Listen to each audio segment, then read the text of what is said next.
Hello guys, the Audi A3 e-tron. Could it have been a better car? Well, is it an unfinished car? I think that yeah, this car is I would say a little bit unfinished. There are some options in this car that are missing that you can find in other hybrid cars or plug-in hybrid. Some of the key features of those kind of cars are missing. Just for example, for this first A3 e-tron, what is missing is the electric consumption, the battery that you are consuming while driving, so the kilowatt hours. This is a statistic that is missing in this car. In no menu you can find this information. You only have the fuel consumption in those menus, and it's the same thing in the MMI screen.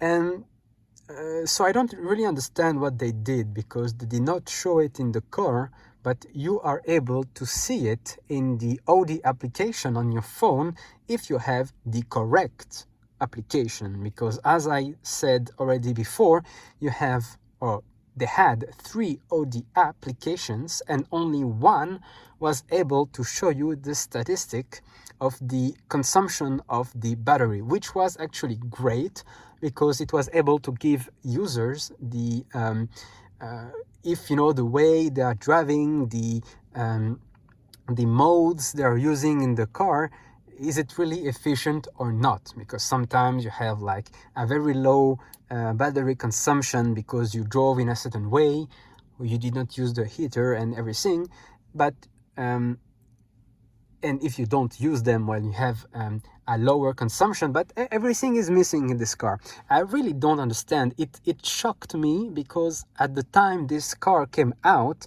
there also was the Golf GTE, and I think that on the main screen you were able to see the battery consumption of the car.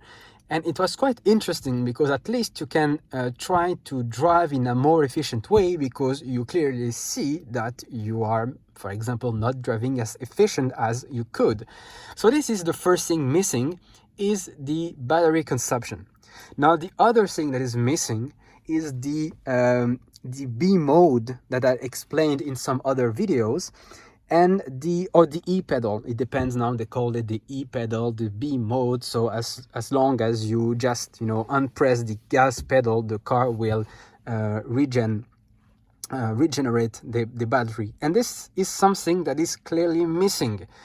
So for the first generation Audi, I was able to find this little bug that I explained you, but this is only available for the first generation, not the facelift version. So that means that the unfortunately the second generation, the facelift version, the owners can only do that now by using the little thing here, if they took the option. I don't remember if those are options you have to take, because usually anything you want to take in those kind of cars is they are optional. So I don't know if everyone has this on their other cars. So on the facelift version, we lost the bug that I found, and actually there are no way of having the same function automatically as I found. It's only manually with the gear system. Now the second thing that is no, sorry, not the second thing, the third thing that is missing in this car is the how do you call, some kind of eco features. For example, you could limit the air conditioning, change the way it works in order to limit the battery consumption. There are no buttons with the eco mode, for example, like Toyota's, Lexus and everything, and there is no options for you to try to have a better battery or fuel consumption. There is absolutely nothing, and to tell you the truth, I'm not even sure that the Golf GTE has that either. So Well, some of the cars, they have this, some other they don't. And this is quite, I'm gonna say, I want to say sad, because for me it was something that I would want to have, because I like to have all those kind of eco features, because I would like to test, I would like to be the more environmental friendly. So it's nice to have this. Well, they did not do it, maybe because it's they don't want people to bother with those kind of things, they would not touch it and everything, so they did not do it. I don't know, but I'm sure that it's not even the case in the facelift version.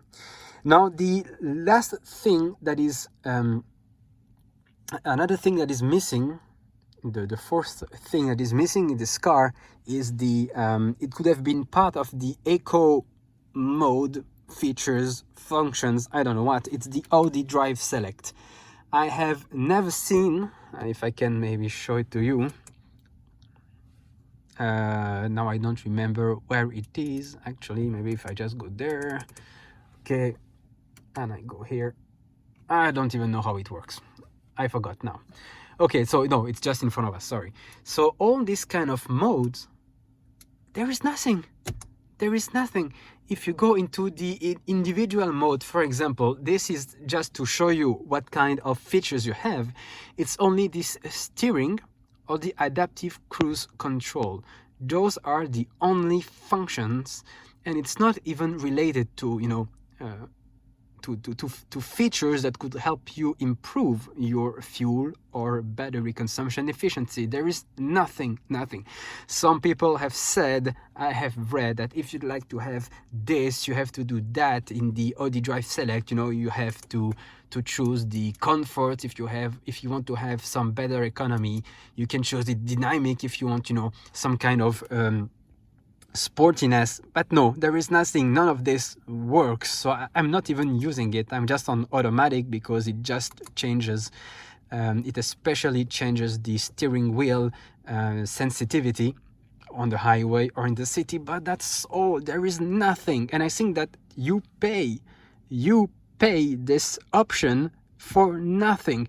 At least in some other cars, like another Audi, for example, you can change the I don't know, like the exhaust sound, the throttle sensitivity, or the gas pedal sensitivity.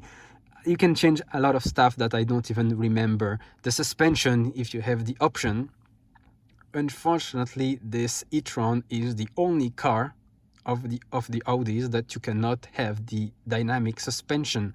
It's only one. If you take the base model, you can have the option, which is also sad, because in the Golf GTE you could have the special suspension. Well, another thing that is missing in this car. And I guess that for the last thing that I do find sad, we talked about the application. And oh my god, it's the worst thing that you could ever had in this car. It's not working. The application cannot contact the Audi servers. Okay, the car cannot contact the Audi servers. Sometimes, sometimes it happens. But when everything works well, as soon as it rains, the car is not able to contact the Audi servers. Why? What is the problem with this? I don't understand how, I am actually worried in terms of electronics and information technology security, because they cannot make this right. And with the future, you're gonna have a lot of things that you can configure remotely. With the application, you can send the GPS address, the coordinates through the phone. You can preheat the car. You can, on this car, you cannot open or close the doors, but on the future, I guess that we will be able to. And it does not work. All the little things that could have made this car great are not here. The Golf, as usual, I'm going to compare to the Golf GTE or to Golf cars. They have more stuff than the Audi A3 for the application, for you to control remotely. They really messed up some things. And for this, I am worried. Now, maybe some of the last thing that I would like to mention is the overall reliability of this car. For myself, I did not have any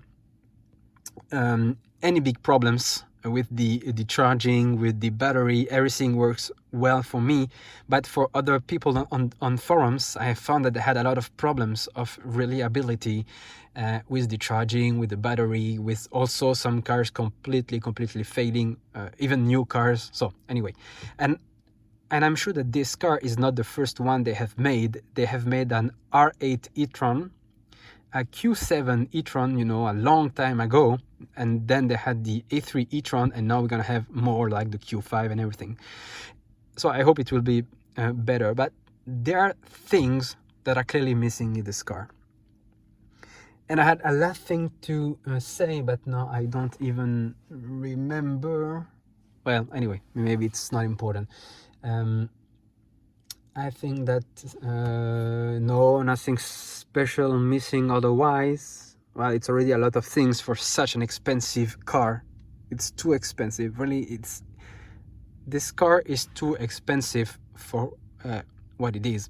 Yes, the last thing is that there is not enough, there is some comfort missing in this car.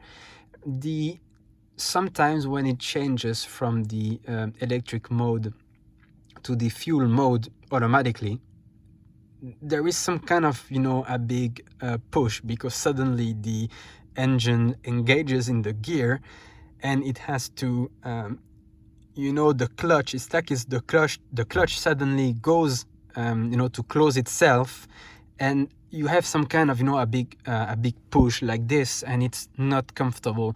When it's on the highway, or you know, in high speed, or if you are stable in the speed, it's okay. But when you are in first gear and then the fuel engine starts, it's not comfortable. You know, you have some kind of a push.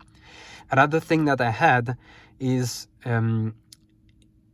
if I, for example, decide to drive the car, you know, to change the gears manually with the fuel engine, there is a big, you know, a big clunk in the car. It's like if the clutch just suddenly, when you change the gear, it goes directly inside. You know, there is no friction. Actually, it just goes like this and starts to turn. I don't know the correct words. And actually it's only manually, when you drive manually, that you have this big push, this the uncomfortable you know, hard clutch push. It's only in manual. If you go into sport mode, then you accelerate strong, you don't have this problem at all. It's working great. It's only in manual. The Audi specialist told me that it may be because of the electric engine torque, but it's not possible, because even if I'm driving in the sport mode and I'm using the boost, I do not have any problem. So I don't know. I'm not sure that he grasps the problem I'm talking about. So anyway, that's just my 2 cents opinion on this car. I love it. I do not regret it. But this car is a second-hand car, and actually I'm quite happy that this is a second-hand car and not my first car, because it was very expensive, and for me it is unfinished. Now what is great is that I'm gonna have in June probably I'm gonna be able to test a Q5 e-tron, and I'm going to make a review of the Q5 e-tron, and I'm gonna tell you if they learned of their lessons of all those problems of reliability, of comfort, of, you know, eco things, the things that you can configure and everything. So I hope I'll be able to have it soon. Well, June, 5 months to go. And that's it. I hope this video is informative for you, and if you like it, well, just press the like button. Bye bye.